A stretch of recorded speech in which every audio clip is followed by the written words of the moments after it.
Hey, Debbie Sasa, how have you arrived this early?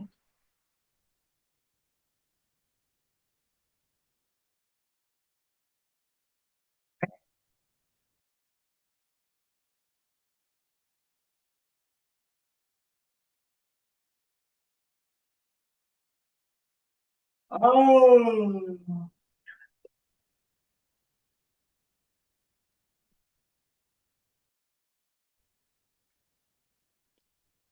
Unanisikia? Or rather, can you speak?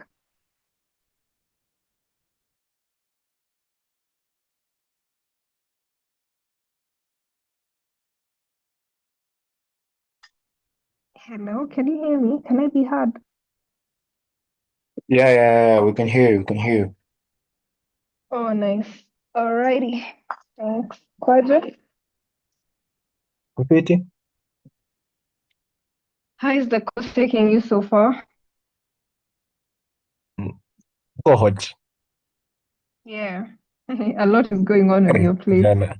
Ja, yeah, The, yeah. Jana ilikuwa giza, si eti.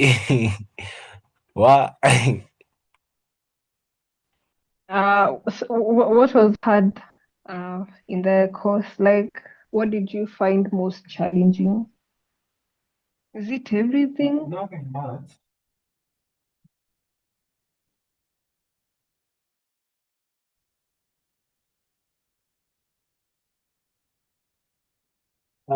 Nothing much. All I can say is hiyo part yenye Don aliditch vibe coding akaamua kugo all out. Yeah, alifanya ikuwe complicated in a way, but yeah, it was good. It was good. Okay. Okay, I hear you. Like, but you've done JavaScript, right? Yeah, I've done JavaScript.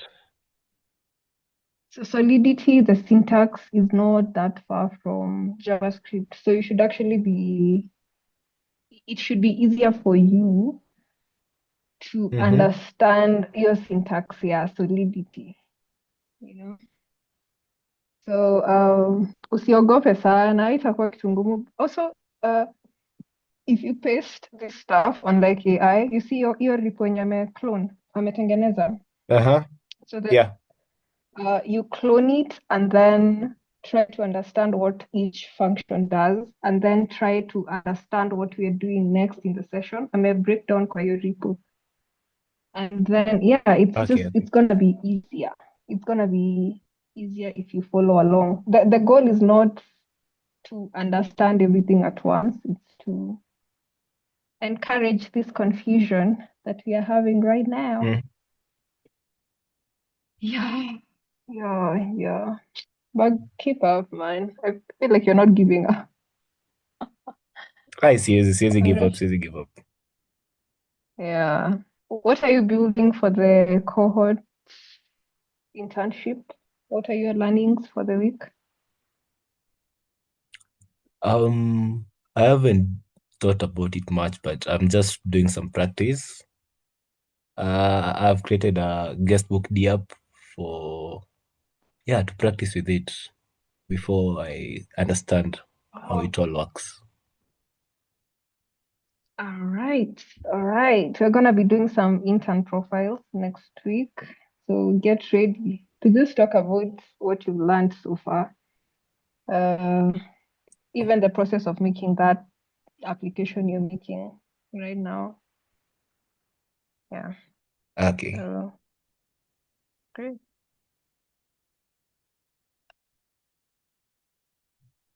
Hey Muma. Ochi, I don't know if you can speak. Smelly. Is Smelly your name? Smelly? Hey, hey. Hello. Hey. Ah, glad to have you here. I actually thought you were not gonna join today.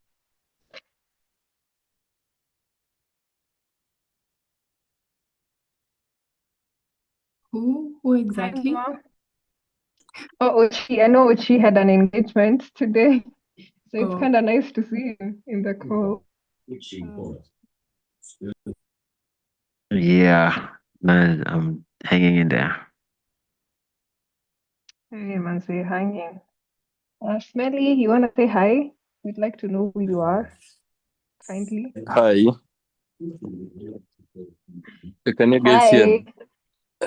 Yeah, I can hear you. Uh, I'm Elon. That's my real name. Hello. Hey. Okay. But yeah, I've never seen. Yeah, this is the first. I would never have guessed. So, what's your I experience with the usually cohort change so the far? usernames, so maybe naingianga na ingine. Hey. Like, what is going on? You know?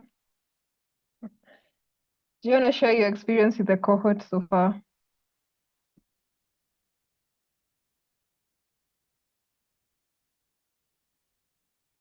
Elon, unanisikia? Come up again? I'm saying I'd like to hear your experience with the cohort so far. Inakupeleka aje? What are the things you're learning? Any feedback? Feel free. Inanipeleka tu poa. I'm learning a lot, especially on hardware stuff. Nice, nice. Are you building anything in particular? I build nikifika katikati na bomo, but I'll share more. Kwa nini? Uko nitakupata kwa hiyo profile next week. Uniambie nini unatengeneza. Like, I think I want to see a complete project. I'm very interested in seeing something complete. But like, no pressure, do your thing, but like, show us, you know? Okay. So yeah, yeah. We'll catch up next week, and I'd like to know what you're building. Okay.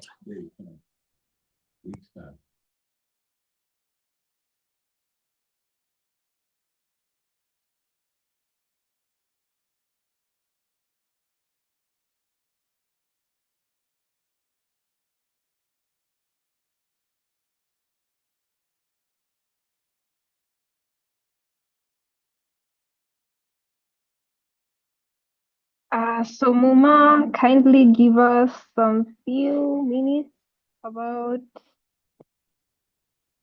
We can start at 8:10 there. In the meantime, I think I'd still like to from the guys who have joined. Oh, Irene M. We saw you 2 weeks ago, and we've never seen you again.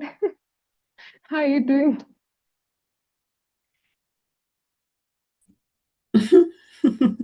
I'm okay. Kuna siku nilikuja last week pia, but you were not on that call. Or at least, yeah, I don't think you're on that call. But Uh-huh. yeah, it's been a hectic 2 weeks, I think, but I've been catching up, at least with the recordings. So the Ah, only one I'm behind on is now, hata this week, but on I think Monday, the crew one where we had one of the guys take us through. So the only one I miss, the only one I'm yet to catch up on is now the one we did yesterday. Yeah, that's the only one so far. But otherwise, I'm okay. that's the one guys are complaining. Kwisha mimi. Guys are crying. But imagine, everything we did last week when we were vibe coding the smart contract. Like Mhm. now it's like Dawn forced us to look at the code. The other time we were just Mm. vibe coding with remix. Now that's when he said, you know what, we're writing the function, we went to the documentation. So if you're really Mhm. curious about truly understanding the structure of a smart contract, it's a proper learning experience. Plus, we're going to be building something, a game at the end of it all. Yeah, Mhm. so I highly encourage you to find time and watch the recording, clone the repo, so that we Sawa can sawa. also learn how to build our own stuff. Yeah. Yeah. Otherwise, how is the course so far? Like, what would you like to see more of? And What exactly would you like to have a better understanding of? Because we already have another group, so we'd like feedback. I think the last time I was on call with Ochi, he was taking feedback on that. And I think I'm the one who was also giving feedback on the one he mentioned, because I also had you mention on another call I joined later, on getting some materials, documentation, things like that before a class. So I had already given at least some of that input. I don't think anything much has changed in terms of the input. And at least now that you've mentioned the other class was less vibe coding, more let's get into documentation and understand. I'm also with that a lot more, because sometimes the thing is AI can do it for you, but if you don't understand, you might not even be able to debug when there's an issue, when there's, like, if you're trying to upgrade, I mean, maintenance of your product, whatever it is, or you're trying to add other, like, other things, other functionalities, and you don't understand exactly what's going on in your code, you might do, like, you'll get sloppy code, utapata spaghetti code. So I'm actually really excited to go through that one and see, what that session was like with Don. You know the thing I'm coming to thank you so much for that feedback. And I think there's also attempt to, like, tell you guys, no pressure. Like, don't, it's if you follow the sessions, like, step by step all the way to where Dawn is, by the time now we present a course that's now, let's say we're going knee deep into Solidity, or we're going knee deep into cryptography and Rust, then you already have the concepts pieced together. So thank you for that feedback. I will definitely talk to Ochi and the team to see if we can now curate specific or specialized courses. So for now, on that thing on documentation, thank you so much for the reminder.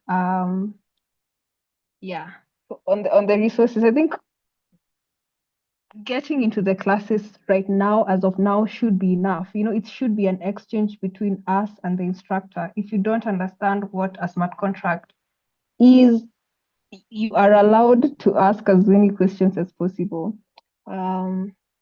With Don, he has given us a breakdown of the application in the repo. So at least we have that. We know where we are going with the application.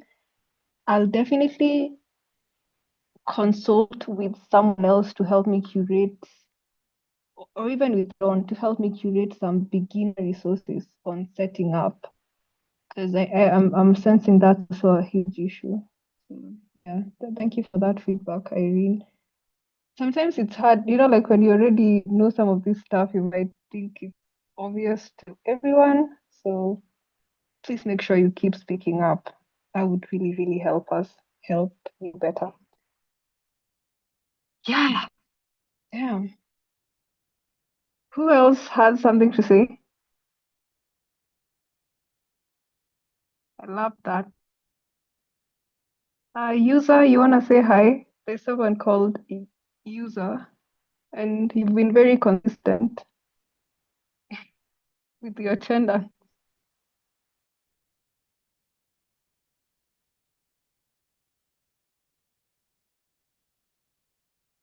Are you in a position to speak? If not, someone else can go.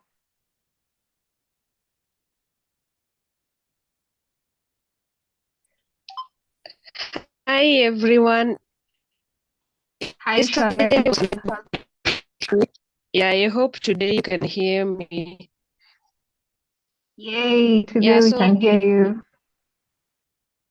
yeah, that's nice. So being an untechnical person, I think since the week began I've been flowing.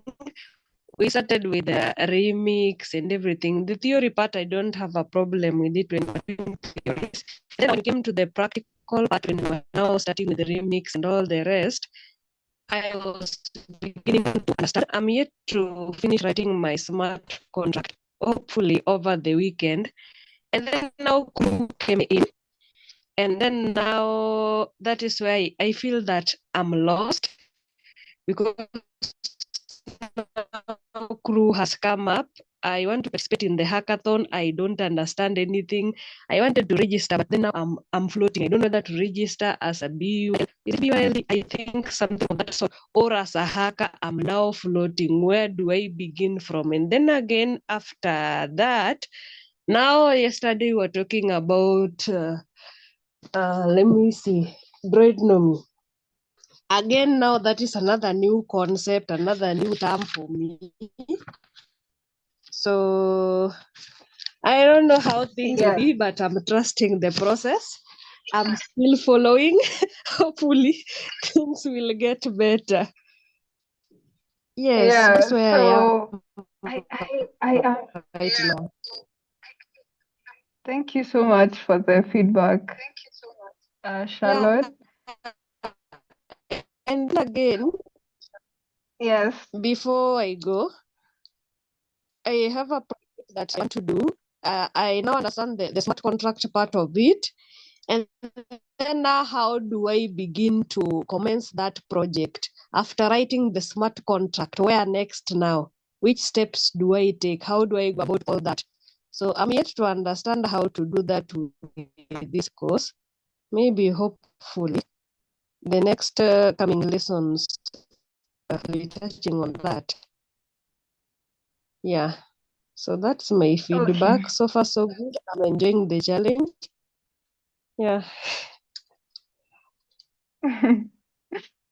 Yeah. Thank you so much, Charlotte, for the feedback and for hanging on. Like you've actually been quite consistent, and even for an untechnical person like you to tell me you understand what a smart contract is, and right now you really want to connect it to the front end, that means a lot.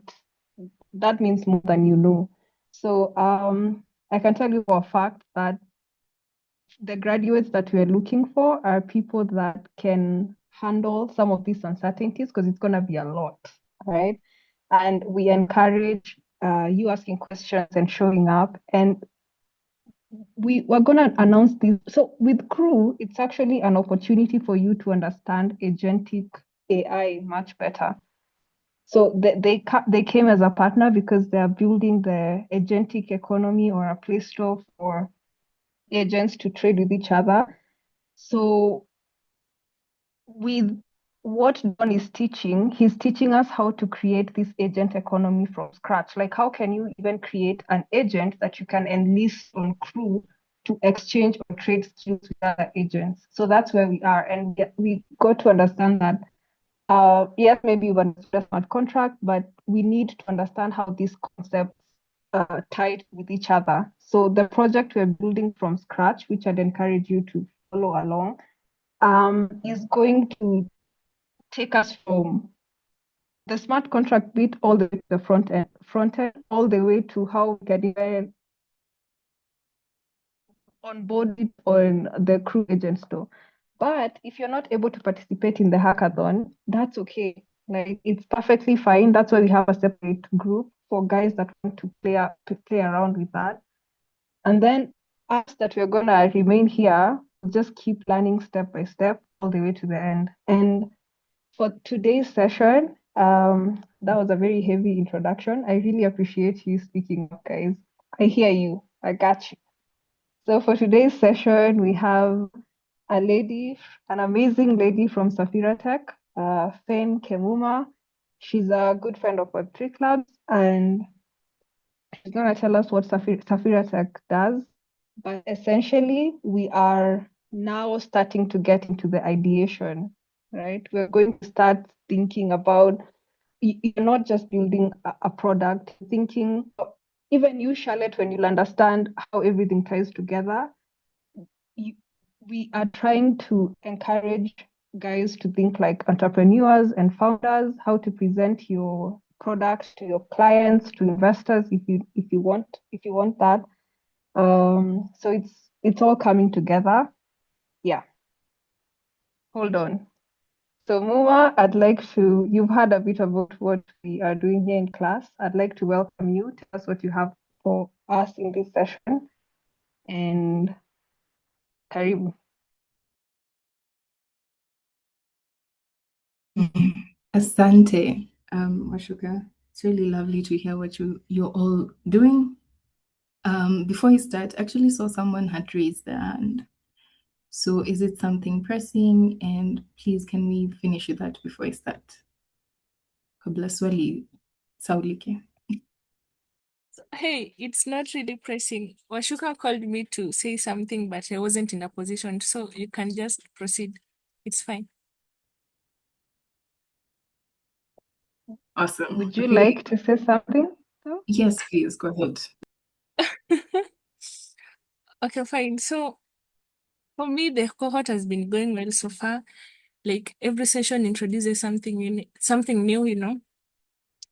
And what I like most is that we're not just learning concepts here, but also seeing how they're applied, like how Don does it, and the other guy, was it Carol or something? Yeah. And the tasks sometimes given here are helpful because they help reinforce what you learn during this session. So they're not just in vain. And it's also challenging for us that are getting introduced into the blockchain field like newly. Yeah. And sometimes it's challenging. Like yesterday, it's you find you might get lost, but then someone else later on shares materials and then you just get through them again and you now understand everything. So yeah, I'm excited and yeah, still holding on. Thank you. That's all. What's your name, please? Barbara. Oh, it's Barbara. Barbara. Yes. Yes, I've been wondering who's behind the camera. It's me. Okay. Thank you. Thank you for the feedback. Thank you so much for that. Glad you're learning new stuff. And Thank you. yeah, Tonana lab. We'll meet each other at the lab. Whether if you can come to the lab tomorrow, I'm gonna be there, and then we'll have some of these discussions face to face. So without further ado, let me welcome Muma. Meshuka, those are so many names that you're using. Yeah. Fane Thank you. Kemuma. Well, hi everyone. Thank you for your time today, first of all. It's very interesting to hear about the cohort and what you're going through. And also that you're giving feedback to your instructors. That's amazing. So my name is Fane Kemuma, as Washuka has mentioned, also known as Muma, amongst the Web3 people. So glad to be here again. And today's session is going to be a bit of a twist. We are not moving into technicalities. I can't speak about technical stuff to save my life. But yeah. So, but I can speak about being a founder. So that's what like today's session is about. So a bit of background about me is I'm a founder, have been for a couple of, actually 2 years, not much. However, I have learned quite a bit over that period of time. Before this, I was a legal consultant within the tech space, and majorly what we do, actually my company is called Safira Tech, and what we do is support startups, SMEs, businesses in general. And we help with legal, finance, and operations, because the key for us is that we want to see basically the African ecosystem, anyone who's putting out a product, to be successful. And in whatever terms you think success is to yourself, we just want to make that process for you easy. Not easy, but better than what it is right now. Yeah, so I would like for this session to be a bit interactive. I don't want to be the only one who's speaking, because I will feel like I'm a lecturer. And I'm not here to lecture all of you. So yeah, if you feel like you need to add in something, I will take breaks in between so that you can give me your thoughts. If you have a question, just write it in the chat. I will have questions as well. And let's have an awesome session. So, okay. Okay, so today's topic is basically about developing grit and a founder or entrepreneurial entrepreneurial mindset. So basically building yourself while building your startup. And my first question to you is like, how many of you have had like Kemuma, sorry to interrupt you, but do you have slides by any chance? I do. I was going to reference them for myself. That's a bit selfish. Okay, so I'm gonna share my screen. Thank you. I'm gonna share the screen. Let's try this. Let's see. Yeah. Sure. Can you see my screen?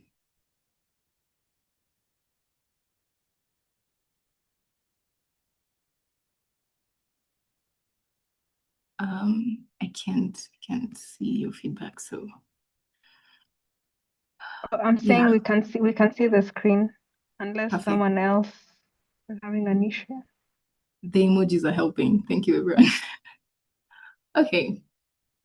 So developing grit and entrepreneurial mindset. My first question is to anyone within the cohort, whether you've tried having like a side hustle, a business that you have right now, if you're a consultant, just like let me know using an emoji.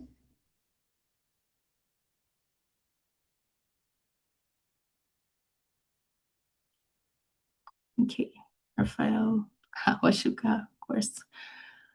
Okay. So, and if you're silent, if you're perfect, Irene, you sound like an entrepreneur actually. I think that's just the confidence in how you speak shows. Okay, so you know that journey is personal and has a lot of nuances. It's basically like a whole process of like, I want to do this, I'm going to bring it into this world, and you learn as you go because even the people who are consuming it, they give you the feedback. You have to go back to the drawing board. Like, there's a lot of problem solving going on, right? So that's in a nutshell what an entrepreneur is or a founder is. It's basically starting with like an idea, your why, and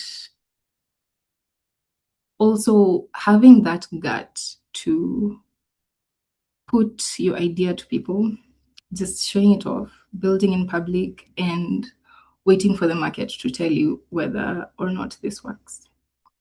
So in these slides, basically to put it in a better context, is especially within the founder ecosystem, a lot of people have this idea of like, oh, I'm going to start an idea, I'm going to build it out, I'm going to develop it if it's a product. If it's service, you're just going to start a company and then you're going to put it out into the market. And then for some reason, we're just like, yeah, the money will come in. Someone, an investor will be like, yeah, you deserve all my money. Let me give you funding. And then you have your product and then it's a launch. That's what people think this journey is about. But in reality, it's more personal.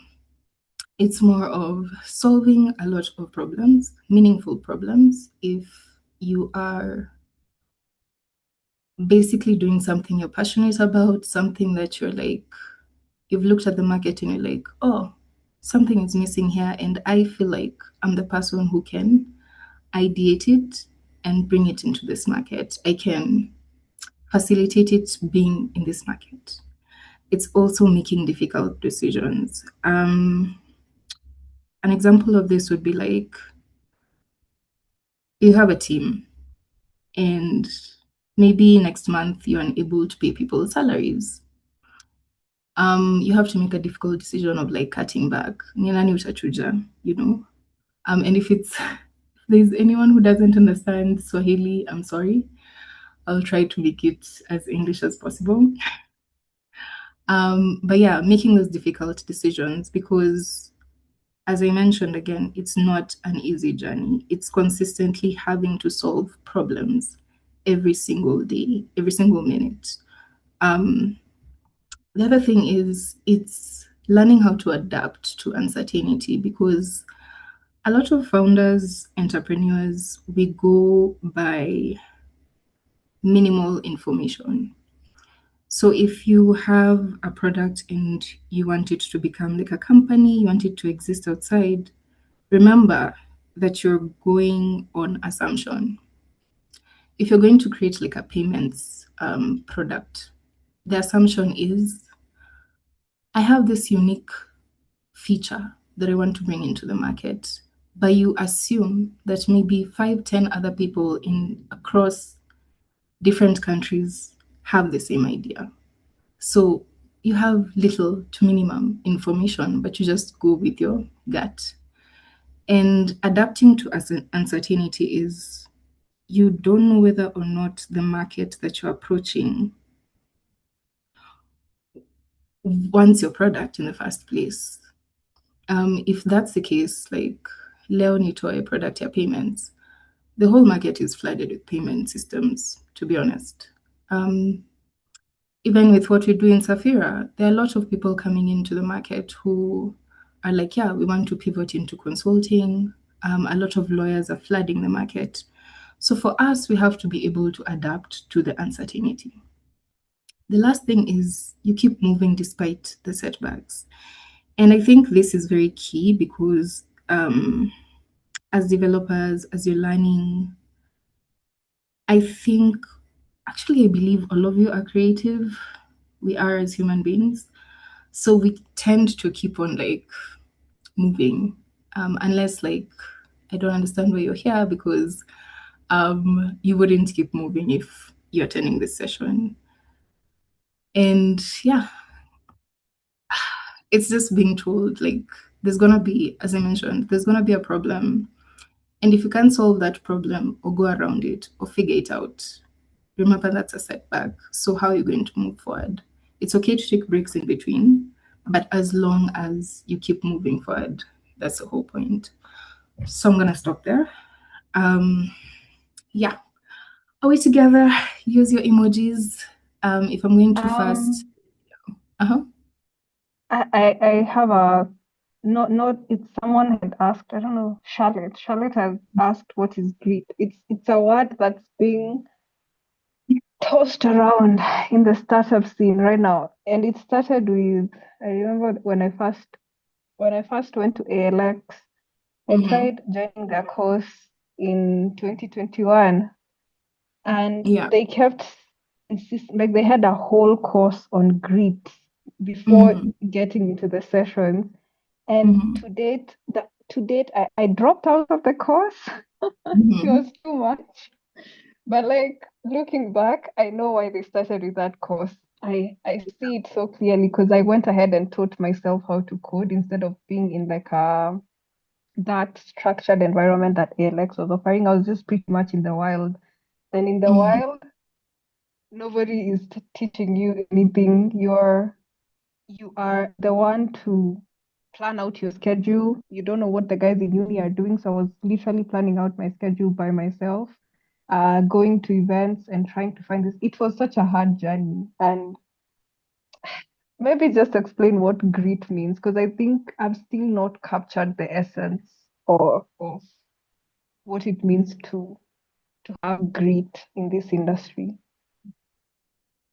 Okay, yeah, that's a wonderful question. We were going to touch on it by day, but thank you for your question, Charlotte, and Washuka for reinforcing that. I can see this message board as well, so that's very helpful, Washuka. Grit. To reinforce what you said, yes, it is thrown around a lot, and it's like, oh my God, what is this? Basically, I'd say it's a mindset. It's an accumulation of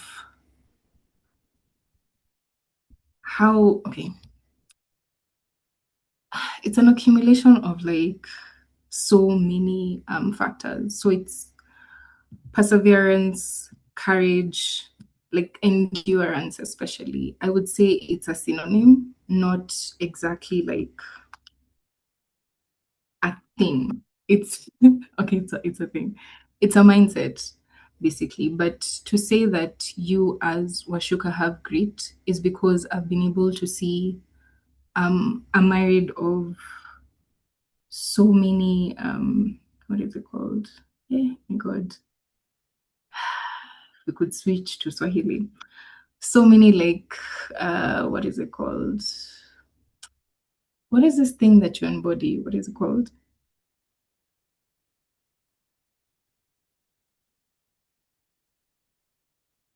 Characteristics, thank you. Washuka, you can speak. You unmuted. No, I was trying to tell you I don't know what you're thinking. I have a tendency of doing this, so please, like, pardon me. Yeah. So it's like a bunch of characteristics put together to form what grit is as a mindset. So if it's perseverance whenever things do not work your way, it's the courage to like stand in your values despite the noise and despite whatever is happening. It is the passion that you have to go after what you want. It is basically all of that, all of those characteristics in order for you to achieve a long-term goal despite of anything that comes your way. That is great. Is there any question to follow that up with? Is that clear? Ama nimewapoteza?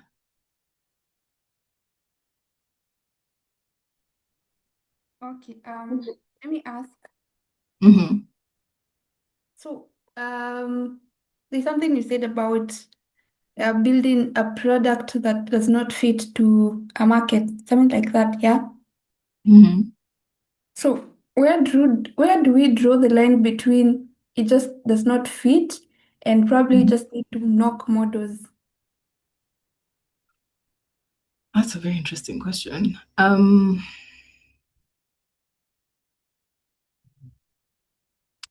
An interesting question because okay, at the end of it, like in okay, not at the end, let's start in the beginning. If you have a product and then you put it out into the market gives you that data. Let's say you start a product on, let's say, booking hair appointments on your platform, and then you go to me, Roslyn, Charlotte, just like 5 to 10 people. That's your market. Those are the people that you go to actually tell you like, is this thing really needed, or is the market flooded with like scheduling softwares? So in that case, if it's oversaturated, if you also do your research, your market research, and then you're like, oh my God, Nairobi has so many scheduling platforms. That then tells you, number one, the market is saturated. So the other thing is, even if it's saturated, you have two options. Either you stop doing what you're doing and pivot to something else, or you make your scheduling platform into like a USP. So what's your unique selling point other than it just being like scheduling platform for wasi wenyewe wanataka kwenda kutengeneza their hairstyles. You can be like, okay, I will add the layer of now hairstylists can also show their schedules on this end. So you see, you've added a value on top of it. So you have two options. I mean, I don't know. Have I answered that question so far before I digress? Yeah, yeah, I yeah, yeah. think you're heading there, and it's quite true. And there's a time I was working at a startup, and funny enough, we were creating a scheduling application for salons. Babe, Connie, is it? Did I tell you? No. So it was I think. it was Uh-huh. it was actually a start, and I was the lead dev over, and I was the lead backend developer over there, and it was being funded by a foreigner who was working at USAID. So by the time like when they took away the jobs, obviously guys lost their jobs. And I remember when he came and told us and told us that the company had to stop. We had not even gone to market. We had people that were doing market research on the ground, but they were very, very slow. So I remember in the meeting we were trying to convince him, but maybe it's because we haven't sold this thing enough. But he was like, the numbers just don't make sense. Like he doesn't have, for him, it was a numbers issue. It was not bringing in enough money. There's a vision he had for it within a given time frame. And he had just got, he had not considered the business not viable or dead. It's just, it had not worked the way I had envisioned it with my timeline and my budget. So, and he was, he was okay with moving on to the next one and trying as much as possible. His philosophy was just move, and that's how we lost our jobs. Yeah, another signal. Wow. Pole. I think you should just like take the idea and run with it. You have the resources. It's not as there's a reason. Yeah, the revenue would definitely have been an issue. I think we weren't aggressive enough with the market because it involved a lot of cold calls. And I'm now realizing shame is for the weak. Go and knock on those doors. Like I wish we had gone to all the salons in Kilimani and Lavington and talked to them face to face and told them we have this application. We'd like you guys to help us test it out. I think the assumption is people are gonna chase you away, but most of the times if you create a rapport with them, they will let you play around with them. Yeah. 100%. I love that layer that you've added on. I think the context that you brought in, Washuka, is that it also depends on the goal of the person who's bringing this idea into the market. Because it seemed like for him it was, yes, time constraints, it was a new market, resources, etc. However, you being within the team, you're like, you can see the gaps that he's not touching in real life. So I think you need someone like Washuka in your team. If you're gonna Exactly. I've been telling everyone. if you're gonna be doing like market research and also looking for user feedback. User feedback is actually very important, especially if you're in your business. That is like the bane of existence, because you can have your own direction, your own goals as an entrepreneur, but then remember you're serving a customer, and it shouldn't be only your vision that is inafanya. Okay, it shouldn't be your vision only that's like directing you guys where you're going. It should also take into huge account the customer, because especially the African market is very nuanced. Like we can't just all be like the Delaware ecosystem whereby it's like 1+1 is 2. Not saying that they don't have their own nuance, but I feel like with the African ecosystem, the Kenyan ecosystem, the culture plays a huge role in it. If they'd had just gone to speak, because as Africans, tunapendanga one-on-one. Like I would have to look at you, see you in physicality in order for me to add the layer of trust. Because you're like, oh, umse, I may take bus all the way to just come and see me and talk to me. That builds trust. That builds rapport. So yeah, I hope that has answered your question. Yeah. Thank you. Haribu Ashley, and thank you for your question. Let's go to point 3. So basically the mindset of being a founder. How do you think like a founder? So most people, especially if you have been working for a company, the major mindset is like pay your bills, get your money. At the end of the day, uko sawa, you're surviving. But then when you want to be a founder, an entrepreneur, it comes with what problem are you solving? Because that is your why. That is like why is this thing even in existence? You saw a gap within the market, you saw a problem, and you're like, I can solve this. So, because that is how you create your value. Yeah, that's how you create your value. That's how you take your ownership, and also acting without uncertainty and choosing action. So let's start with the first part of creating value. Some people, to be honest, after they know their why, after they've seen the problem, not many of us in this call would actually even consider it a problem. So let's use that scheduling idea. In this instance, as someone who does their own hair or someone who goes to the salon, yenye najua frequently, I don't see scheduling as a problem because it's like I go with my own time. I call this person. So I'm like, I don't see the same problem that this entrepreneur sees.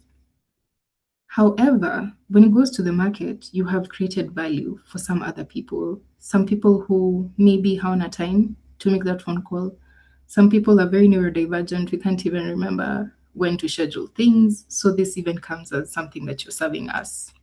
So we don't see that value until we see your idea in the market as a founder. The second thing is you have to take ownership. You have to lead without waiting for anyone's permission. And I think this is usually where a lot of people tend to just overthink. You have like an idea, and then you're like, oh, there's so many people in the market who have the same idea. I shouldn't do it. Ama nikieka kwa market. What would people think? Like there's so many questions. So people tend to dilly-dally hapo instead of just doing it. Kinyiwachuka amesema, fortune favors the bold. No one will know until you take that step. And for founders, entrepreneurs, they do it even when they're scared. They're like, need a post. And I think that's one of the things that I really love about Gen Z is it's like, I'll just do it, Nanivo. So they don't ask for permission. The other thing is you act without certainty. Putting yourself out there requires a lot, but the first thing it requires for you to be courageous enough without having information. Because if you don't act, then it's like the path isn't created for you also. Because it's a concept that we usually think of or talk about with a couple of your instructors. It's that sometimes in life, if you don't make that choice, now the cards that are supposed to fall and the path it's supposed to be made, they never come true. Come on, Menda, too philosophical. Please bring me back. And then lastly, it's you won't get that information without you taking that step, basically. And then lastly is choose action. The opportunities are created, not waited for. And you as a founder, as the person who wants to put this idea out there, you're the one who's creating that opportunity because you don't know within your cohort if someone is good at maybe designing and they're like, oh, I have waited for such a long time to put these skills to test. And remember, as a founder, one thing that I usually tell my team is that my why, one of the reasons I do what I do is that I want to put food on people's tables.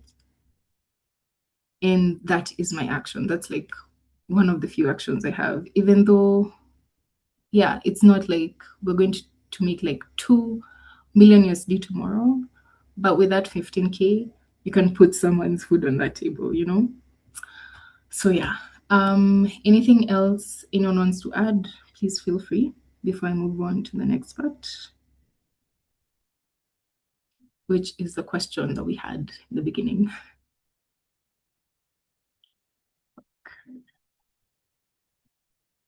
All right.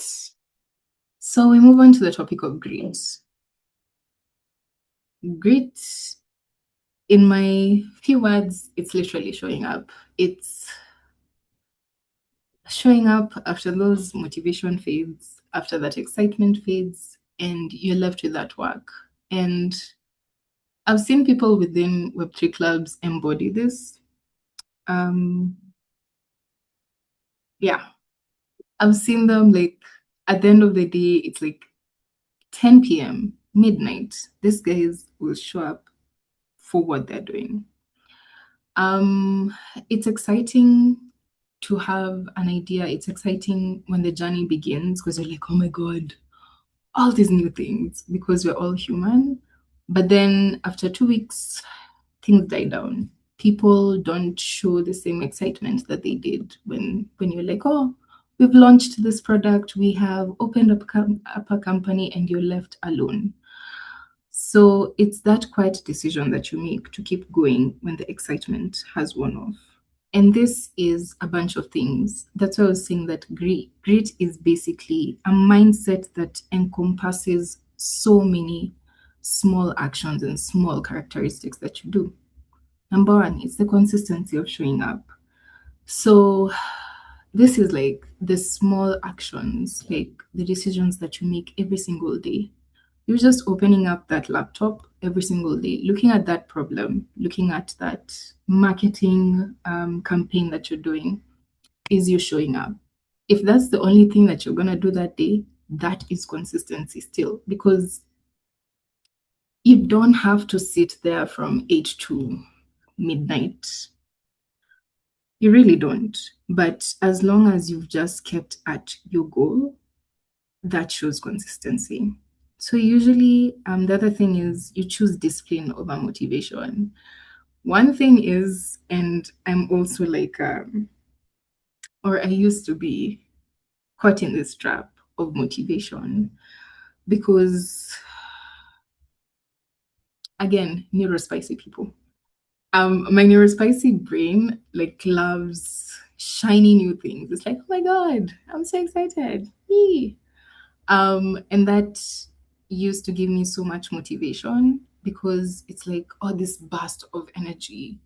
But then with time and with actually with time is when I realized that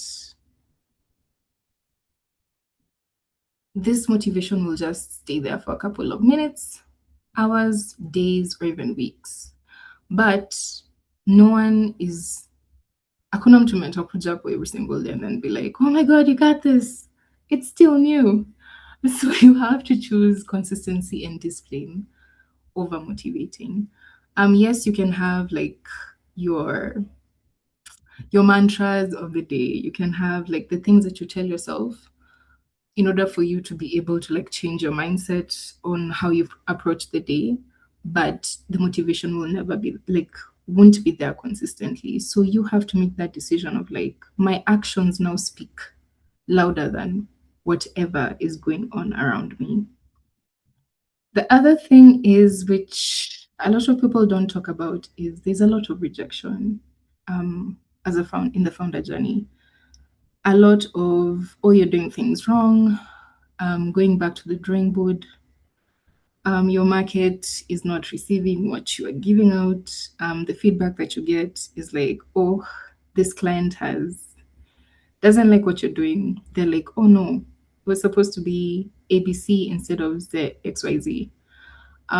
But you have to keep on showing up. You have to continue. You have to be like, sometimes you just have to take that rejection, swallow it, process it, and continue and move forward and take that step. And lastly is like staying committed when no one is watching. And this is like the truest step, because especially if you are the founder who came up with that idea, you have to be your biggest cheerleader, because you'll go out there, you'll speak about your idea, and people will give you their opinions. People will be like, oh, we've seen this product 200 times. Investors will be like, we don't believe in your product.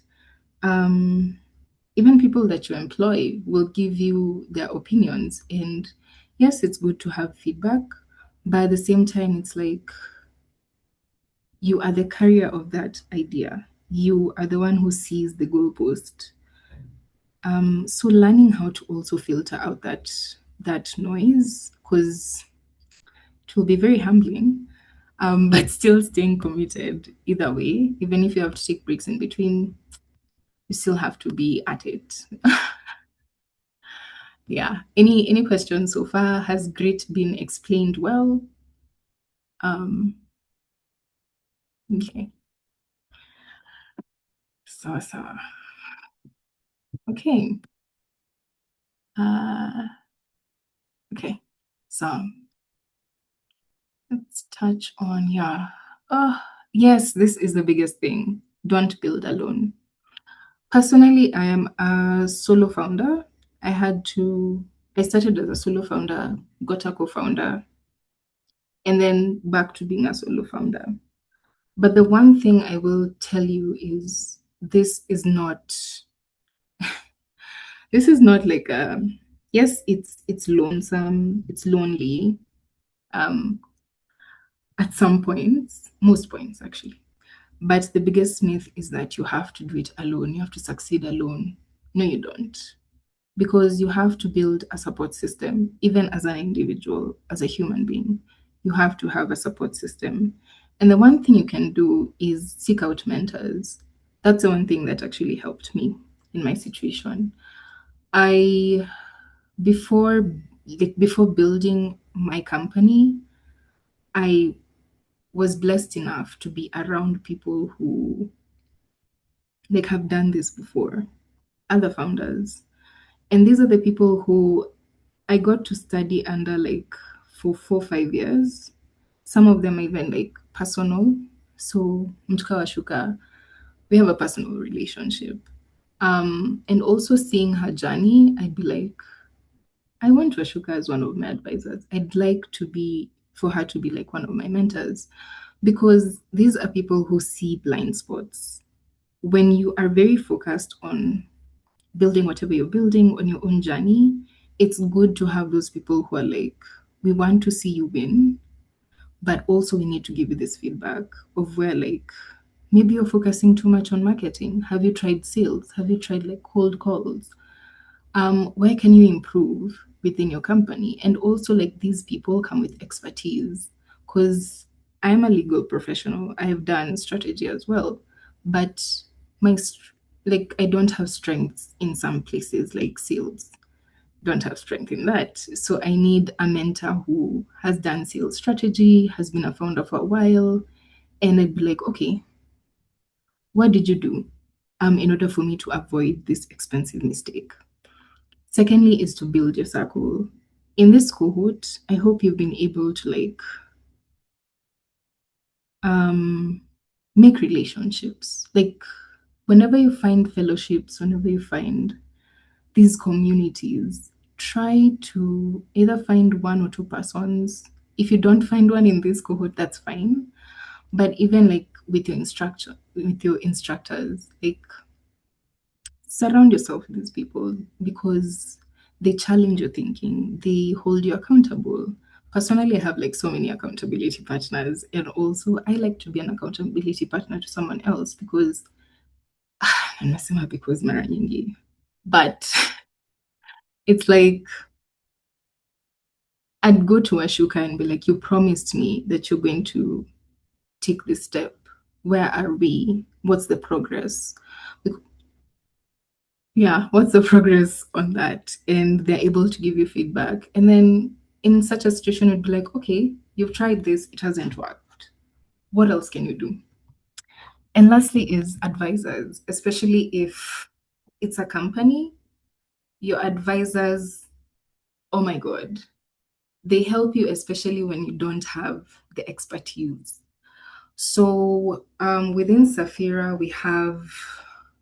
we're meant to have 4 advisors, but now we have 2. And this is mainly because where the founder lacks in expertise, the advisors actually come to save you.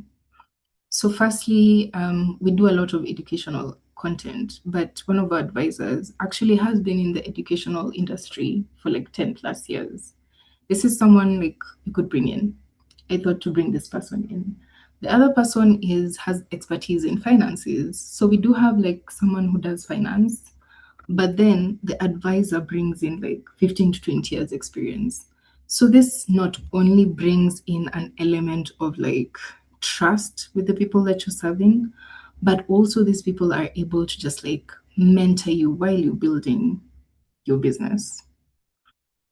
So yeah, they just give you that experience and you become a better builder. And also you tend to just like skip so many lessons that could have taken you like 3, 4, 5 years. Instead, au ndo nakusaidia. Okay, till there, because nimechoka kuongea. Do you have questions?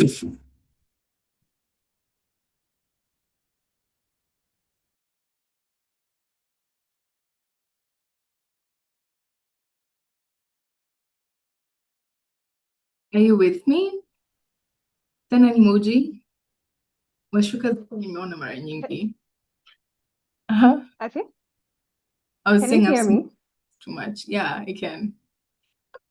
Oh, Thank great, you. great. So I wanted to welcome some guys that I know have someone like Raphael. Raphael Ujituma. Like I see him out there either building or joining a hackathon, and I'm kind of curious to know how this session perhaps applies to his journey and what you are intending to build at the end of it all. Because I know some of you guys are here for cohort, for internship. You also show up consistently, and I'm sure you have a dream or a vision or something you want to bring forth, either after this cohort or just in the long term. So, Raphael, I'd like to hear your thoughts on the entrepreneurship journey, basically. Oh yeah. Thank you so much, Shuka, for that. And yeah, fine thing. I don't know if you remember me. We were at Safari last year, but yeah. So Wait, my you name were is at It's Rafael. Safari Once last more, year? yeah. But I didn't see you. Funny you didn't fit there. That's Oh, interesting. Okay. yeah, sure, no worries. And so primarily I do electrical and electronics engineering, and I joined the blockchain ecosystem around last year, and it's been giving me a hard time to like go deep into it because of my career and all that. Sometimes the school requires a lot and all that, so I decided now to like have an intersect of now blockchain and EE. And so I thought about founding, or rather starting, discovered a problem, especially majority of the households in Kenya. I'm wondering why we have to the moment to pay for electricity, we still have to go and key in our numbers on that a meter instead of just getting electricity automatically. I'm trying to like solve that issue of going back and keying in those digits. I mean, sometimes you can forget and all that. So sometimes uh, you might get a blackout at your house, and now you have to go and knock a neighbor's house to allow you to like key in the digits and all that. So if we can automate that process, the moment you pay for electricity, it just comes back automatically. Yeah, so IoT, blockchain, yeah, so USDC, stable coins, and all that, building across that direction. So lately, for the last 3 months, I've been networking, trying to find like mentors, advisors, investors, you know, people to support and all that. But also, I think the universe is just crazy because it aligns you to like to a circle of people who are like having the same mindset and stuff. So like always like push each other, giving reminders and stuff. I'm glad to have kind of Barbara on board here. So here, Barbara knows, sure. So for sure, personally, I'm not really building alone, but I'm also trying to like if I go to a hackathon and then I discover there's someone who has this skill, and I find it to be essential. We should like network and exchange corners so that time we are beginning to like build. I'm not doing it necessarily alone. But now the challenge comes in where sometimes they need like remuneration or like I mean some motivation. Yeah, plus someone may not do like free work and all that. But how do you how do you keep on encouraging them to like just continue building with you and trying to promise them, you know what, it's a cheaper. So that's a challenge that I have, trying to convince people to work with you for free. Cause I wish I had the money to motivate them, but now the issue is I'm also trying to pay bills. You see, so that's just a challenge. Yeah. I think Fane, if you can elaborate more on that, on how you can convince people to like help you, because if you're building stuff that is kind of big, you can necessarily build it alone. Because I may not be good at all those skills in one head. You see, so I'm coming in now the entrepreneurship mindset and EE and some a little of blockchain. But now there's the designers, the software, whatever, those people who are in the software ecosystem. So that's just a challenge. How do you get to convince them to just come? In the future, you're gonna get. Yeah, Fane. Thank you. Yeah. Hey, Raphael. Hi again. So lovely to see you, umekuja kwa hii session. Welcome. That's a very interesting, like, it's a good question. It's every founder has the same problem. If you don't have the money, how are you going to motivate people? Either you become a cult leader, to be honest, like speak like a cult leader. I've seen that happen. Whereby it's like people actually believe in your in your idea, in your product, and they're like, yeah, tutakawia kidogo. Until like this someone gives us money, an investor. Or of which like you have to have that conversation of being like, I don't have the money. I have zero bob. I am just depending on whatever I'm getting.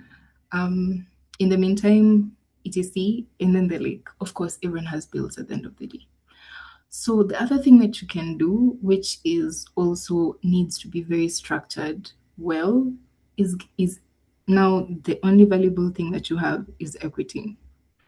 How you structure that, it needs to have like a vesting schedule so that at the end of the day, you don't lose as the founder and they don't lose as the people who are giving you their expertise. So you can be like, I'm willing to set aside like 5% for 2-3 people who are coming in. Let's put a vesting schedule. How long can you stay here with me? Maybe like a year or two. You're like, fine. Would equity be enough for you? Because at the end of the day, you, as the founder, even if they leave, you'll have to like either buy back those shares or they stay with those shares until the moment whereby you have that money for the company to bring it back in. Now, having that discussion as well has its own nuance because at the end of the day, you do not know. You don't know the intentions of people. But if this is someone you're like, I believe in your expertise, you are amazing, bring them in, give them equity. And then be like, structure that into a contract. That brings in trust at the end of the day. But also having that clear conversation from the beginning. It's like, mwanajua, hapa tukifanya hii kazi, I need to have something else that's paying my bills. Because it gives them, yes, the motivation, but at the end of the day, in this realm, money is king. So yeah, I hope that's helpful. Have you tried that? I'd like to hear whether you've had that equity conversation. And Gabriel, I've seen that you have a question. I'll get back to you after this.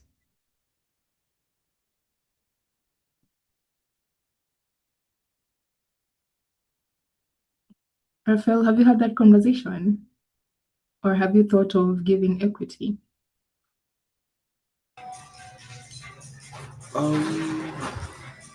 yeah, it's a path that I'd choose to follow. Thank you. Okay. And if you'd like a conversation of how to structure that out by day, after the cohort or during your own time, I would love to touch on that, because now that gets into the nitty-gritties of the legalese and how to structure company and corporate yeah. I am an enthusiast of equity, so I'm fangirling about that topic. Yeah. Did I answer your question? Are we good? Yeah, I have something to add Okay. on that, Mhm. and it's you as a founder. I don't know if you guys were there at the lab when Dion from Adena Car Rentals was talking, and he asked what's the most important, like when investors want to fund your company, what are some of the things they look at? And he mentioned that they don't necessarily fund solo founders. And why is that? It's because if you have not convinced someone else to work for you for free, how can you convince them to give you money? And you can't convince someone to work for you for free in the long term if you don't have like a clear vision of where you're headed. Like if I can see a clear plan that, yes, today we don't have the money, but if we get 3 clients, like you're talking in terms of metrics, like this month we just need 3 clients and we'll be able to pay our bills, do everything. And then that becomes the thing that you're chasing, 3 clients. So you have a tangible objective, because sometimes you don't even need to become, sometimes you just need cabbage, and then sometimes you just need to pay your rent. And if you figure out how to get there and then work on getting to that, it's much easier to convince someone when there's a clear roadmap ahead. Yeah. And that's how you speak like a cult leader. Washuka can give you lessons. Oh, that's it. Wow. Yes, that's literally it.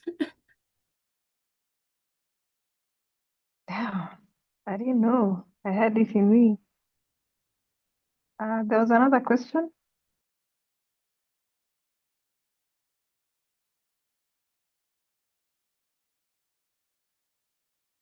Gabriel, did you have a question? Yes, sorry. My question is, because the plan is of being a founder, you not only have to, you not only want to make a business, but a profitable business, right? So what structure do you use when you are starting? Let's say you are building a startup, right? In the first 2 months, you are able to get someone who wants to use your SaaS, right? So how will you structure your finances for the business so that your business is stable? Because that's our end goal. Okay. So that comes in no, that's pricing strategy. I'd like to ask you, because every business starts with a negative. You're bootstrapping, most likely you are the one who's funding the resources for you to build this product, correct? Yes. Yes. So Pande una need a financier or an accountant.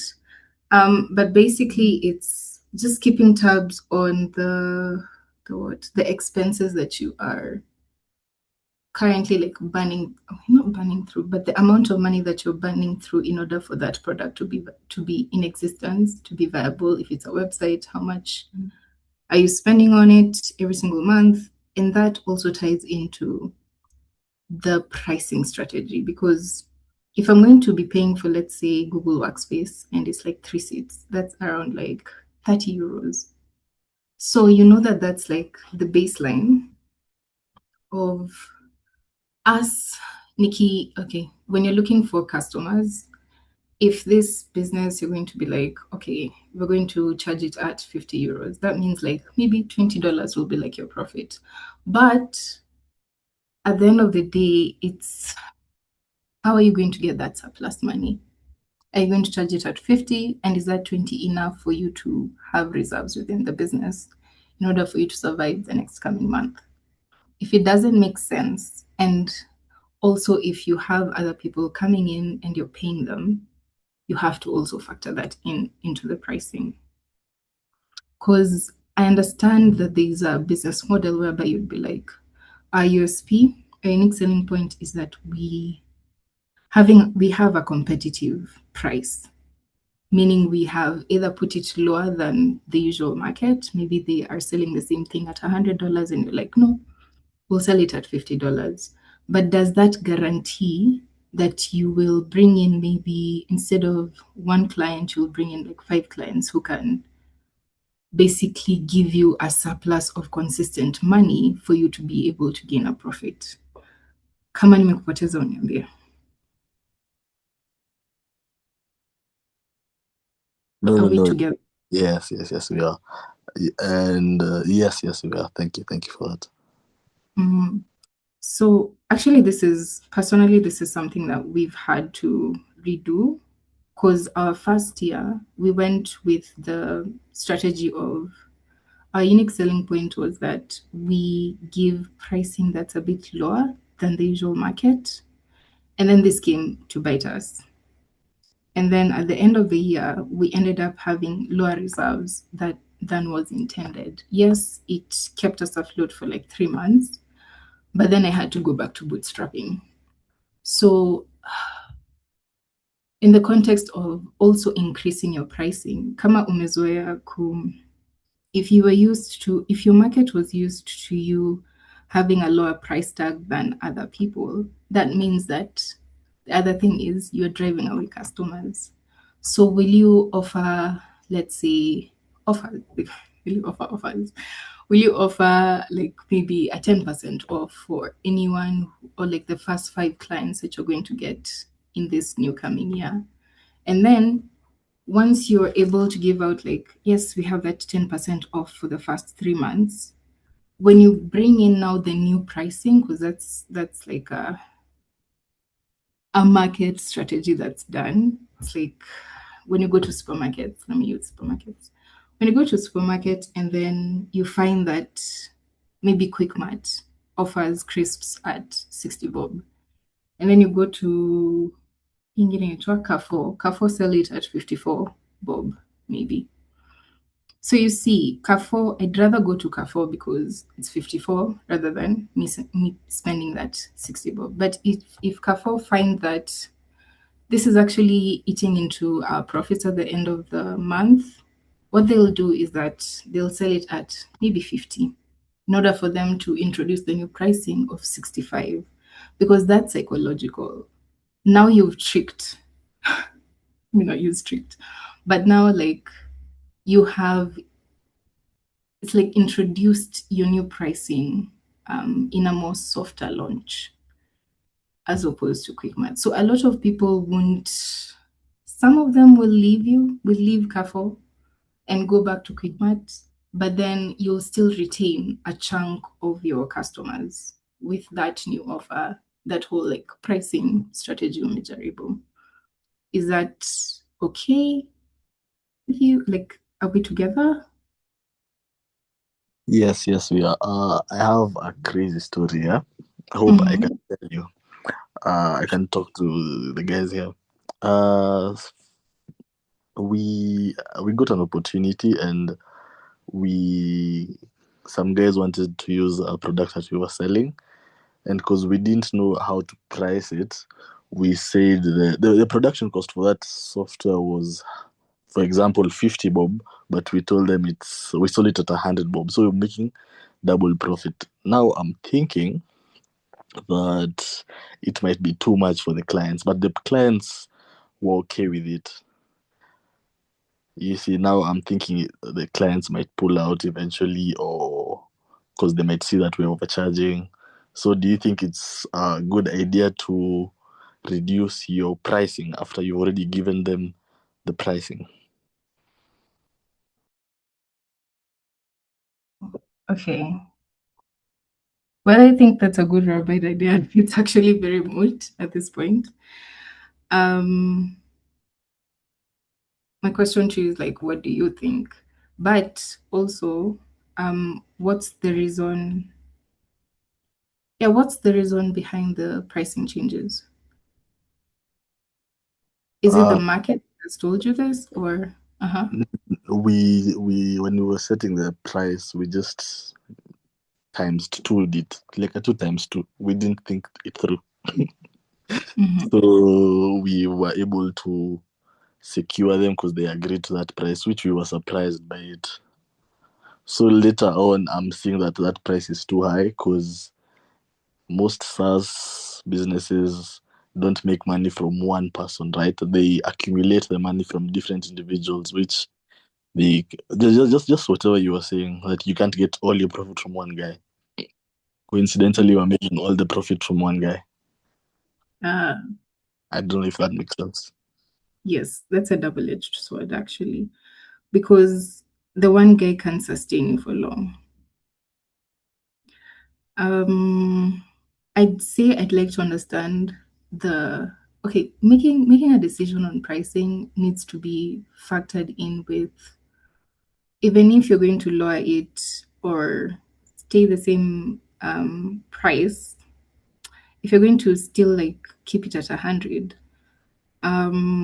what else is the value? Because some clients ask you, other than your pricing, what else like kind of justifies me giving you this $100 and not, or like Kenya shillings, and not give it to maybe your competitor. In this instance, I will use like Washuka. Yeah. So are you able to justify the price that you gave? Yes, we are. But the thing is, they already kubalid. They agreed with the price. That's the crazy part. They agreed with the price. Okay. Yes. Maybe you're not meant to solve broke. Maybe you're not meant to serve broke clients. Have you considered? Have you considered that maybe you're attracting people that are willing to pay the value you have put on your product? You know, because maybe again sometimes people value personal relationships, or the client business relationship is very important. Maybe there's a way you're relating with them. I'd work on, I'd lean towards that a bit more. You know, like the effort I would choose to look for an extra client, I'd put to cultivate the one that's already charging more. So sometimes it's okay to have a few high net worth clients than many. Now it's gonna depend on your business model as well, and where you want to get. Because I don't know. If a few clients can pay me the amount I want, and the only thing I'd have to do is increase more value points, I don't think it's a huge issue. Now you see that thing you're saying, what if that's fear, and you need to figure out how to eliminate that ASAP. Because it's like the backbone or the confidence of the organization is being shaken, where you're doubting your pricing, and you need to really, really look towards where you're doubting your pricing. Are you missing their calls when they call you? You know, that kind of insecurity starts creeping in. But if you know you have delivered exactly what they wanted you to deliver, then you can sleep well at night and trust. Okay, don't trust me, you know. Ukiwa funzo, let us know. But it's gonna be very hard for them to shift to another cheaper client if the relationship you have with them is worth their time and money at the moment. Yeah.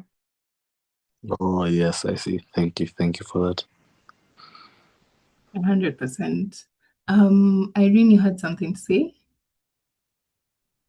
Yeah, but I think in many ways Washka has said what I was also going to say, because my question was while also like following your questions, Fane, which for me was, when you're thinking about lowering your price, is it because because you know that you doubled it, right? You like that there was not much like you considered to look out to times 2. and then it worked? Or is it that now when you're trying to get other clients, you're finding that you're not getting them? That's the first question I would ask even before I give any of my my 2 cents. Maybe you're stuck with that one client. What's happening? It was a trial run, and Mhm. we thank God that it went well with them, because those are the first guys not first, but those are like they're among 10 people that we have contacted.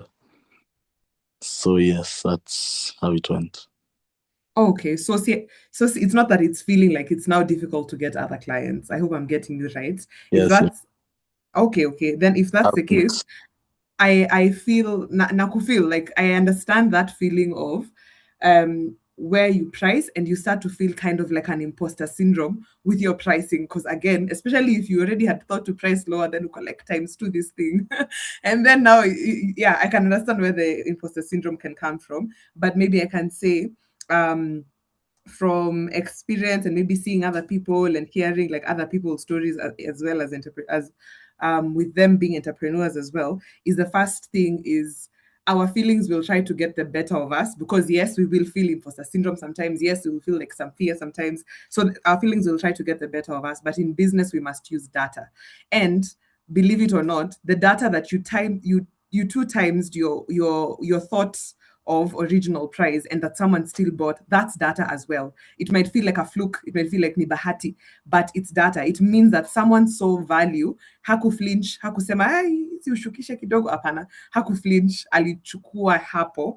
That already is data that there is something more valuable. So I think it's for you to first take it as data and not just ile fluke, because when you take it as a fluke, you can't move past now to the next step. So if you take it as data, the next question that comes to mind is, okay, if this is data, what value might they be having? And this is an answer that they can give you. So you'll just find ways of asking without sounding like, unajua, of course, pale kwa client, you need to gather yourself. You can't go sounding like ni kama ni imposter syndrome inakusumbua. Hiyo ni hapa kwa hizi spaces za other entrepreneurs who get it and see it. But kule, you can look whether it's like a feedback thing at the end of the month, and you just give like a feedback form of, we are looking to serve you better. Please tell us what is working, what hasn't been. And then you find ways of making them tell it to you in a very specific way. You'll start seeing, that's the value I'm giving, because maybe you're giving more value than you know. Wewe unafikira tu ni hii moja, kama tu vile I think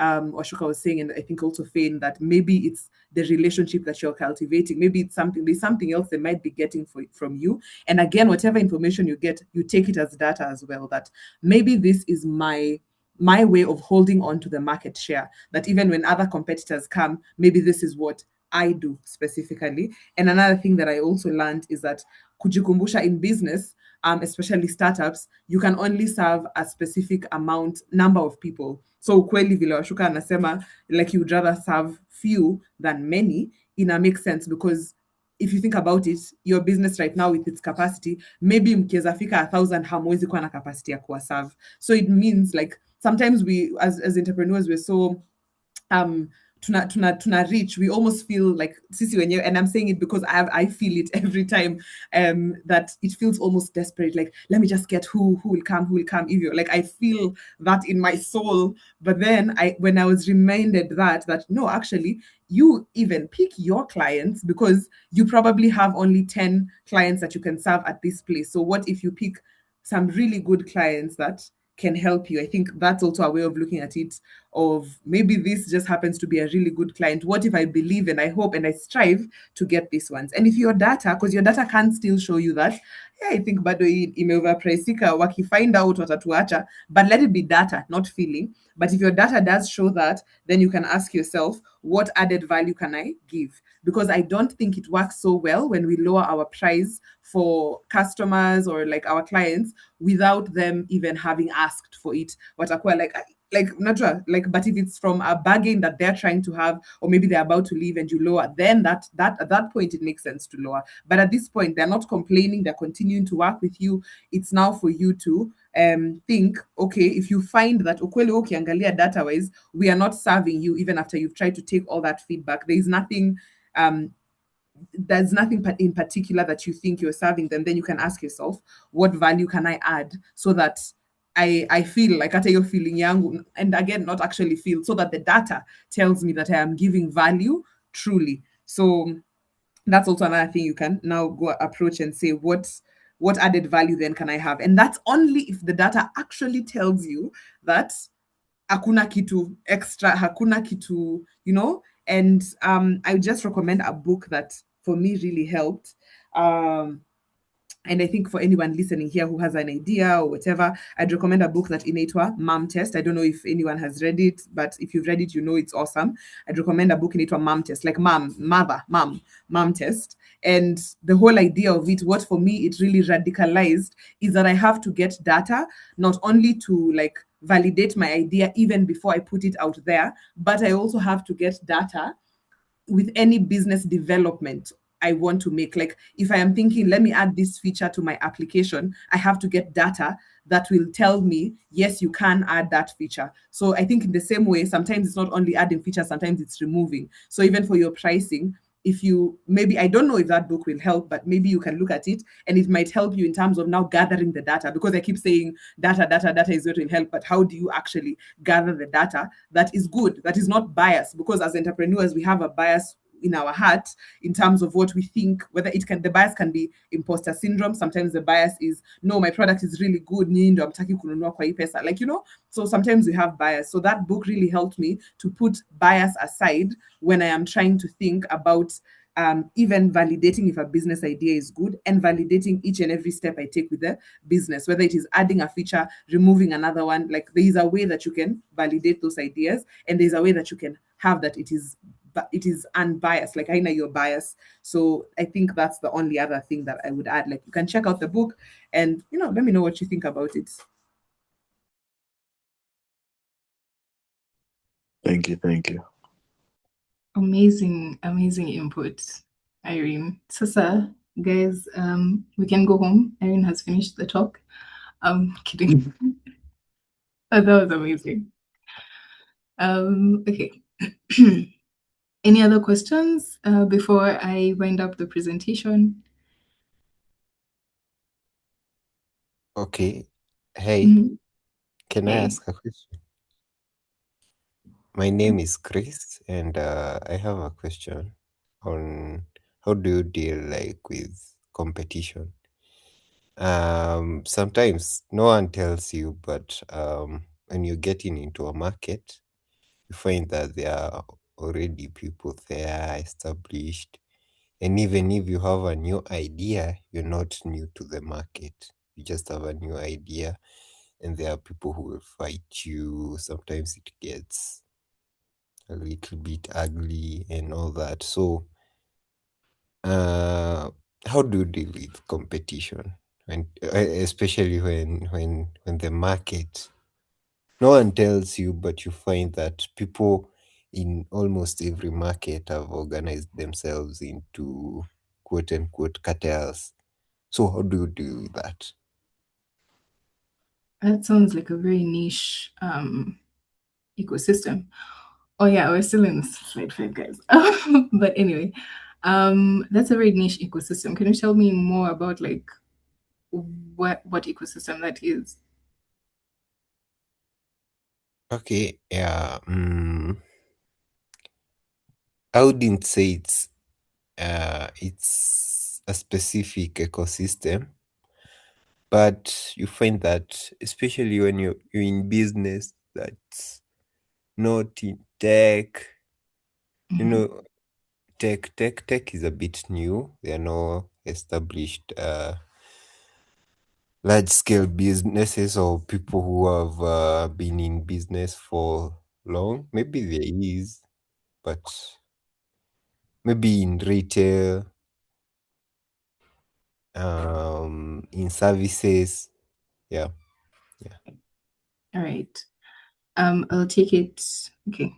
So no specific ecosystem. Yes, Yeah. but one thing about competitors, they are already existing data, as Irene has mentioned about taking in data. It means that, honestly, take it positively. That's what I do with competitors within the market.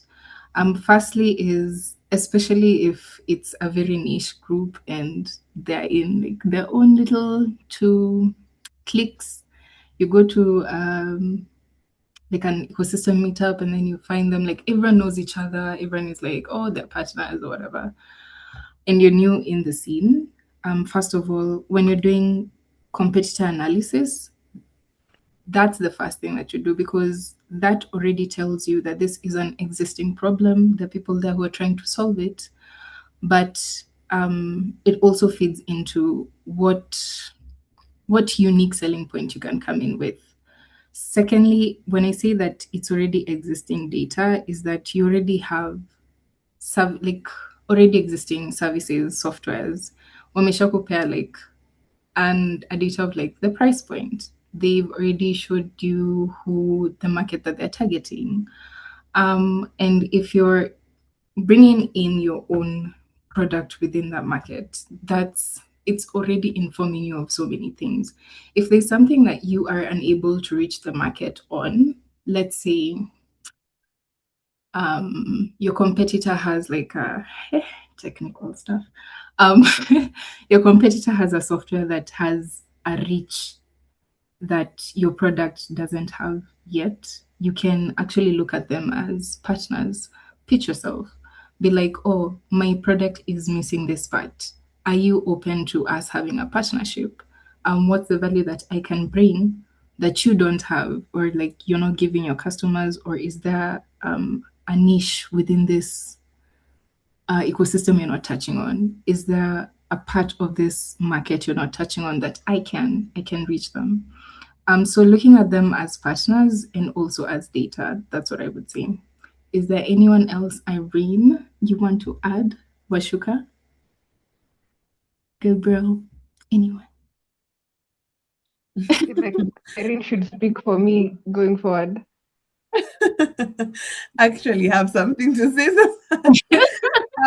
This information is coming from a lot of actually recently, like 2 months ago, closed down a business. So pia msifikirie it's coming from, it's like hard lessons I've had to learn after.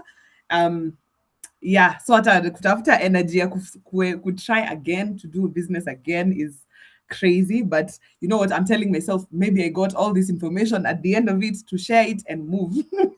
So acha tu ni share. I had your same questions in terms of how do I keep up with the market, because I can see like the competition that's there. I can see, so already I really agree with Fane, the first thing that she said, which is like kind of, it's like immersing yourself into the market. Like, because I think there's a way that I was in business where I was panicking, thinking about my competitors. So I would avoid and just try, like, just do your own thing, girl. Just figure it out. Even though nilikuwa najiambia, instead of actually taking a good look at my competitors, na see like from the screen, from no, like live, where are they going? Where are they? Like, are they in this like youth empowerment workshop, whatever, where are they? I should be there with them so I can hear their stories. Just the same way we are all here. I get to hear Gabriel's story. I get to hear Chris. I get to hear Fane, Washuka. That's like, be there where they are, our competitors wenyewe, so that you can hear their story. It can do two things for us. It can do one, you figure out that you are offering the same exact solution as them, and therefore you might need to change something so that it's not exactly the same. Otherwise, you might not have a huge edge in your business, especially if they are already known in the market for longer than you. You need to find an edge. So you either get information that it's the same thing, or you actually get information that it's completely different. And now they move from full-blown competitors, and they move to instead of competitors, they are kind of people, allies in the market, people who are also doing something in the market. Then you can start seeing how, just like Fane has said, you can align yourself with them and say, like, you offer this, I offer something in relation to this. Can we come together and then give value to your audience already that exists? Now you're leveraging who you thought was your competition as a place where you can actually improve your business. So that's definitely the first step, and it's something that I would do instead of the hole I was in for 6 years, like struggling, and I thought about what competitors actually mean. So immerse yourself in their space, I would say. And then now when I was going into research trying to figure out how do I keep, someone introduced the word moat for me, MOAT. Siwezi kuambia hiyo acronym, sikumbuki inamaanisha nini. But basically what it means, that moat is what, the question is what keeps you holding on to your market share? Because you can even be doing the same exact thing as someone, but there's something that keeps you holding your market share. And there were 5 different types of moats.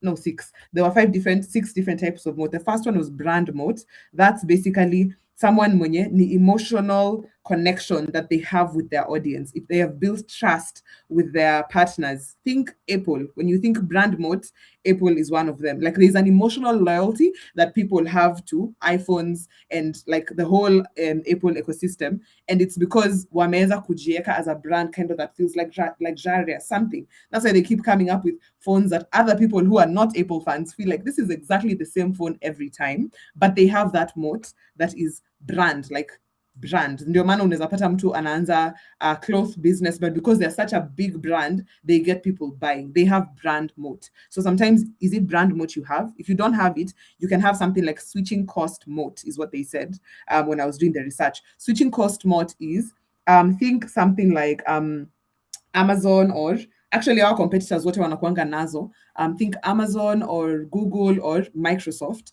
They have such a deep, like if a company is a Microsoft ecosystem, they are on like Outlook for their emails, they're on Teams for their nini, they're on data. Like you can think about everything that they are doing that is making them hold on. Like, so the switching cost becomes difficult. If I'm a company now who's on a Microsoft ecosystem, and I'm like, let me move now to maybe Google ecosystem, go to the meets and the what, it becomes so tiresome to move all of my documents, all of my information, all of my procedures and like my processes in my business over to this other side. That's switching cost moat. So you can have that.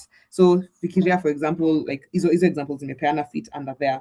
There's also network moat. Network moat is, think Facebook. Why is Facebook not yet fully dead? And yet we know, like with the times, with Instagram, with TikTok, it should be dead. They have network moat. And the idea of network moat, hata kuna watu wenye walijaribu, I think Google had one day tried to do something like a Facebook, basically, and theirs failed and they moved on from it. I don't remember the name. We knew about it. It was a certain name that came around and then ikaenda. And the reason is because Facebook had network moat, that if I come around right now and I'm trying to start my own TikTok, people are not on TikTok. There is already a network on Facebook. So people are not going to now move suddenly to another one because ikona hiyo, like I might think I really prefer this other new TikTok by Washuka, for example, maybe ameita Washuka Talk or something. Maybe I'm like, wow, I really love the features that are on here. But the reality is, if my friends are not on it, I'm not going to be on it because I want to use it for the sake of network. So even if you have a new idea, maybe think of an idea like you have an idea of creating an app. This was usually a perfect example. It made me really understand it. You have an idea of creating a budgeting application, for example. You see, it's a great idea. It's something that people could use. But if you want for it to kind of stick with people, there is something you can add to it where it's like, think of ata, kuna hii yenye ilikuwa imeenda viral kidogo. Step up, something about steps. I don't remember that name. There was that app about steps. That one went far because now people were on it and people were competing. What they did is, it's not just an app like any other app that keeps track of your steps and fitness and whatever. They added the network part where people could compete, people could be in groups. Network moat, that's what it is. And then there's another one that I learned of also in it, operational moat. That is, think this is actually where Amazon comes in when it's not the like Amazon at first vile ilikuanga, which is mainly logistics of people buy things and you move it around hivyo. So for them, they focused on world-class logistics. Operations at Amazon, however much people say like, oh, it's toxic for the workers, they never sit, they never do. Think of it, that operations of the things that they do. They have world-class logistics. They already have Amazon like stalls, shops everywhere. So in moving things around, that's operation mode. That for you, what you have is that your operations are so smooth, and before someone can catch up with you, itakuwa ngumu ku catch up na wewe. So that's can be someone's moat. The 5th moat was innovation moat. Think Tesla. Tesla has innovation moat because kuna magari zingine na zinabamba zaidi, but how come Tesla is still like keeping people they focus on theirs. We cannot compete with Toyota, but we can keep giving people like innovation that's like, it's driving itself, electric, dada. And they didn't stay at electric. When people started to copy it, they moved to whatever. They keep moving to the next one. So that's innovation mode. And I'm trying to finish. The last one is access mode or location mode. That's like mko spread. Think Starbucks, for example. You can get a Java. You can literally, you don't have to walk so far before you see a Java. They have location mode. So it depends with what your business is. You can look at those modes and see what mode can I have. And if you have two, you are really strong. Your business is strong enough to stay. Now, sadly, mimi nikifanya hii nilipata, I don't have two. Na moja yenye najaribu kubuild haibuildiki. So kweli we couldn't stay in business for so long. But that's from the research of how do I keep up with the competition in the market. Yeah.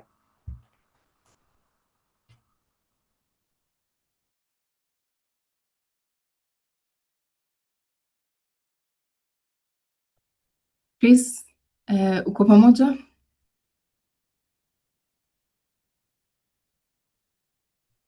Yes, I am listening, and I think is it Irene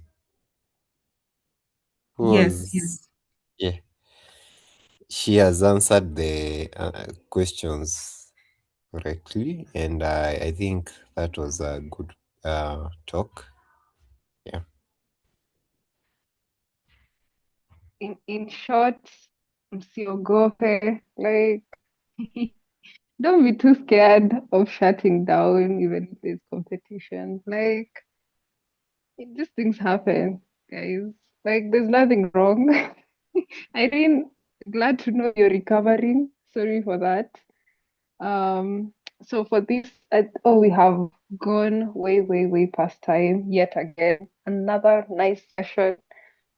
So I want you guys to understand that in this cohort or for Web3 clubs as a community, there are no limits and there's no competition yet. Like there's still so much room to think big and innovate. So I want you to also recognize each other's strengths right now. I'm so happy for the guys that spoke up. That makes me so happy because now we get to know who we have in the cohort, and you and now the ones you've noticed are very quiet today. You know, they're usually guys that are active at, like, is he here? Okay, he's already dropped off. Like Abele, we have like core founders and core developers. And I think once we understand how it all ties together, we have the capacity to create huge teams. And one thing I kept telling Muma is, why can't Kenya have the next uh, $1 billion investment? Nigeria is usually has the Nigeria startup scene is popping, right? But why can't we have that in Kenya and in Web3 clubs specifically? So I'm really glad to know that we have guys that are thinking ahead, and I encourage you to start getting to know each other a bit more and find out if you can even pair up for ideas, not necessarily hackathons. The hackathons are just short-term things that we encourage guys to participate, to learn, win bounties. You can get something for cabbage as you build.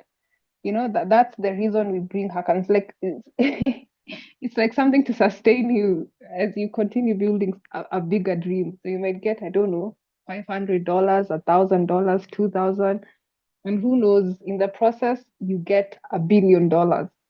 So let's keep thinking. And I want to thank you so much for your contribution, Muma. Thank you so much. You can give us your closing remarks as we wind up the call.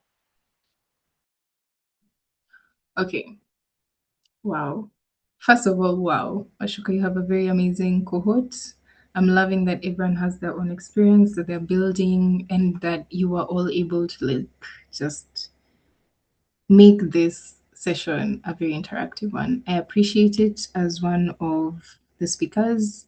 I hope you also I hope mmekuwa hivi. Washuka, have they been like this? Hata wamelala. It's usually crazy. Maybe Yeah. it's because it's a different angle this time. I'll share the slides with you so that you can share it out. But I really like how vocal it is. That you get to share each other's experience. And please, Shikanini, Irene, do you know the people who learn most about entrepreneurships? And one of my advisors as well had to close down her business. But failure brings so much knowledge because hiyo imekutoka, like that fear of failure imeisha sasa. Whether you restart moving forward, now that's even like now you're restarting at another level. Now you'll be even more audacious. So yeah, thank you so much for this session. I loved it. This was so amazing. I hope you make all your instructors feel like this. The audience is top notch. And all the best in whatever that you do, whatever that you want to bring into this universe. We're here to help you. We're here to give you knowledge. You are also imparting knowledge to us. Mimi next week lazima nianze hiyo research ya moat vizuri with my market researcher. Irene, thank you. Um, and just have a great one, Washuka. Is there anything that I have missed out? No, I think you've covered everything in depth. Thank you so much, guys. See you on Monday. It's gonna get just try and bring the long dawn. The instructions are in the repo. We'll see each other on Monday. Let's meet another week, 3 more weeks, guys. Keep going, keep going. Have a lovely night. Bye. Bye bye.